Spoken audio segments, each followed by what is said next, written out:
इन दो पंक्तियों के अनुसार यदि हमारा जीवन बन जाए तो सारा काम हो जाए। बिल्कुल बहुत अंदर की बात कह रहे हैं, बहुत अंदर की बात। उन्मत्तता तभी आएगी, निश्चिंतता, निर्भयता, निःशोकता छा जाएगी हृदय में यदि आप इस बात को समझ जाएं।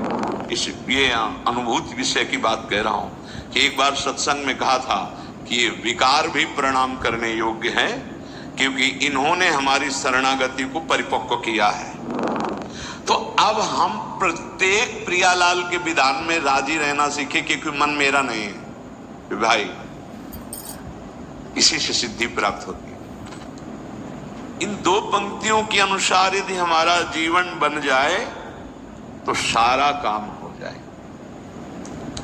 पर यह बहुत कठिन है। मन सौंपना, प्राण सौंपना, ममता और अभिमान सौंपना, ये चार बातें बहुत कठिन है, बहुत कठिन है। बस बार बार रुक इसलिए रहे कि आप विचार करो इन चार में से क्या समर्पित हुआ है आपका। यहां तन शब्द को भी नहीं कह रहे, प्राण, क्योंकि तन का पूरा प्राण से संबंध। प्राण निकल गए, तन का कोई महत्व है क्या? तन का तो महत्व है प्राण के कारण, इसलिए प्राण समर्पित, मन समर्पित, प्राण समर्पित और ममता समर्पित और अभिमान समर्पित। ये उपासक का समर्पण है, शरणागति।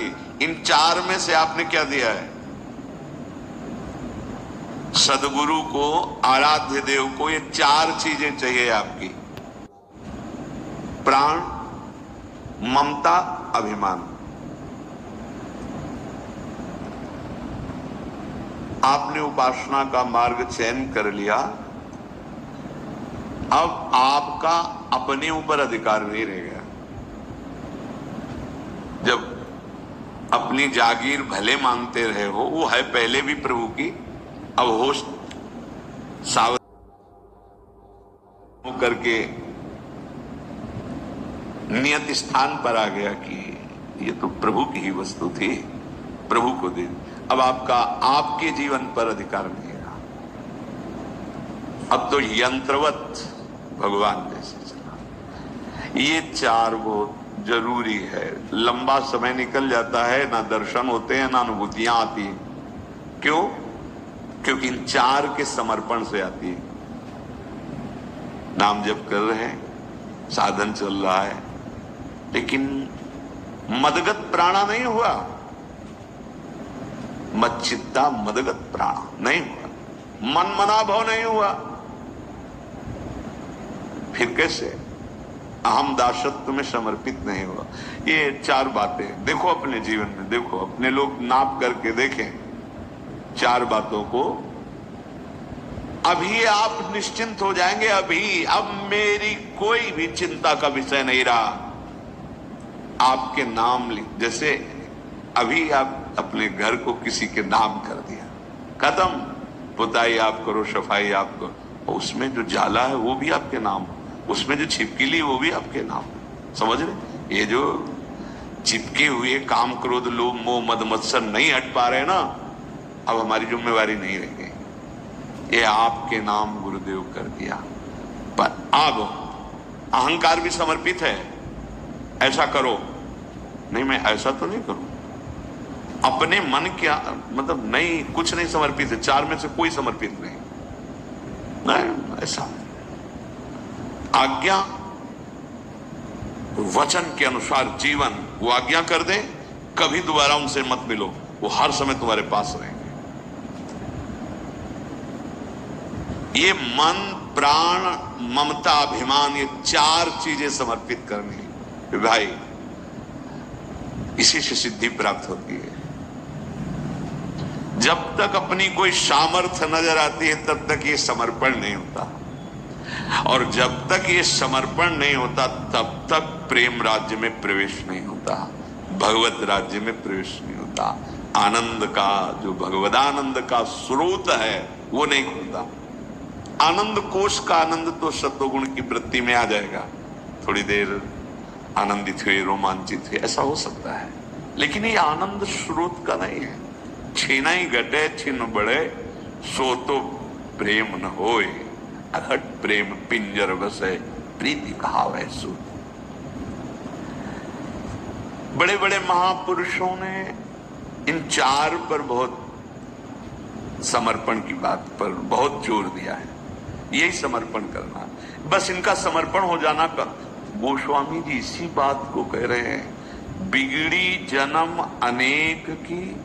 सुधो, अब इसमें कोई साधन पक्ष है जो शब्द आगे कह रहे हैं, अब ही सुधरे आज, आज अभी इसी क्षण बिगड़ी जन्म अनेक की, अब ही सुधरे आज। क्या? वही राम को समर्पण, ये आपकी वस्तु, त्वदीयम वस्तु गोविंदम। आप इस समर्पण पर दृष्टि रखो। आपका अधिकार नहीं है, आपका अधिकार अब नहीं रहेगा। जैसे आपने कोई वस्तु समर्पित की, वस्त्र दिया कि आप इसे अब वो माथे पे बांधे, वो चरणों के नीचे रखे या ओढ़ ले, या वैसे ही फुटपाथ पे रख दे, हमारी वस्तु नहीं है। हमने उनके नाम कर दिया। जब अल्पज्ञ कोई हो तो बात अलग। सर्वज्ञ है हमारे प्रभु प्रियालाल, बहुत करुणामय है। आप अगर अपना मन प्राण ममताभिमान समर्पित करेंगे तो वो अपने आप को समर्पित कर देंगे, वो पीछे हटने वाले नहीं है। जितना तुम्हारा समर्पण है उतना आप अनुभव करोगे कि प्रियालाल कितने नजदीक हैं, कितने हमारे हैं, कितने अधिकार पूर्वक आप प्रियालाल को अपनापन में देखेंगे, अधिकार पूर्वक। समर्पण की गीत हम गाते हैं, पर जरा सा हमारे मन के विरुद्ध बात हो जाए तो हम उनकी निंदा करने लगते हैं। प्रश्नवाचक चिन्ह खड़ा हो जाता है। प्रेम प्राप्त करने के लिए चले हो, यही अहम का समर्पण है। जैसी परिस्थिति हमारे प्रभु तुम्हारे जीवन में लावें, उसका स्वागत करना है, क्योंकि अब मन को दुख मिले या सुख वो प्रभु का है। प्राण रहे या चले जाएं वो प्रभु के है। हमारी किसी से ममता नहीं, ना इस शरीर से ममता, ना जगत से, क्योंकि ममता जगदीश के चरणों में दे दी। अभिमान वो तो उनके दासत्व में है। ये अभी निहाल, अभी जीवन मुक्त। जब मन प्रभु को सौंप दिया तो अब वो मन के साथ अपनी मनमानी करेंगे। अब तुम्हें क्या परेशानी है? अपने तो बहुत अभी प्रारंभ के काखा गाघा वाले बच्चे हैं, अध्यात्म की पाठशाला के, अध्यात्म की पाठशाला की ऊंचाई पर पहुंचे हुए पूज्य श्री माधवदास बाबा जी। आप जाते हैं भोग की थाल लेकर, क्योंकि कई दिनों से समर्पित प्राण को आहार नहीं मिला है, तो चिंता है आपको, क्योंकि प्राण समर्पित है। पवाते हैं, थाल रखे, बाबा पीठ किए दरवाजे की कुटिया की, ऐसे भजन रख दो, समझा कोई आया है, रख दो, बाद में थाल ले जाना। भजन पूरा हुआ, प्रसाद पाया, दे बड़ी दो के ऐसे रख दिया। उस थाल से क्या? पार्षदों ने आके पिटाई की तो ना प्राणों का आहार मिलने पर प्रसन्नता हुई थी और ना पिटाई होने पर उनको तनिक भी क्षोभ हुआ था। क्यों? क्योंकि ये प्रसन्नता और क्षोभ होने वाले मन और प्राण इस तो प्रभु को समर्पित है। इतना सुंदर राजभोग ठाकुर जी का पार, कोई प्रसन्नता नहीं, और उन्हीं के पार्षद आके शरीर को खूब डंडों से पीटा, कोई शोक नहीं। ये कब हुआ था? जब प्राण मन समर्पित हुए थे। महापुरुषों के चरित्रों में देखने को मिलता है। अब एक दिग्विजयी पंडित आए माधवदास बाबा का, पहले तो वहां जगन्नाथपुरी में ऐलान करवाया, कोई भी विद्वान हमसे शास्त्रार्थ कर सकता है, नहीं तो जगन्नाथपुरी के सब विद्वान एक साथ मिलकर हमसे वो विश्व विजय, जैसे धनुष बाण से विश्व विजय, ऐसे वो वाणी के। अब वहां लगा कि भाई उनकी सरस्वती वाणी में विराजमान है, और कहीं सब विद्वान, तो एक सम्मान की बात होगी, जगन्नाथपुरी के विद्वान वो सिद्ध संत है माधवदास बाबा, उनके पास बोले देखो हमारे यहाँ अगर माधवदास बाबा हार गए तो मानो पूरा जगन्नाथपुरी आपसे परास्त हो गया, आप उठ गए। अभिमान समर्पित प्रभु को है तो हमसे शास्त्रार्थ करो या हमारे कागज पे दस्तखत करो कि आप हार गए, दस्तखत पे कुछ भी बोले। आखिरी विजय प्राप्त कर लेना, मतलब अब विश्व में कोई भी नहीं है जो उससे विजय प्राप्त कर, क्योंकि काशी ज्ञान नगरी है, एक से एक ज्ञानी महात्मा गृहस्थ, एक से एक विद्वान। जैसे ये प्रेम नगरी है ना वृंदावन, ऐसे काशी ज्ञान नगरी है। और वो विस्तृत चरित्र पर सारांश में बताया, अभिमान समर्पित महापुरुष वो आए और कहा आपकी एकांत वाली बात नहीं होगी। कहा आपने क्या लिखा था कागज में?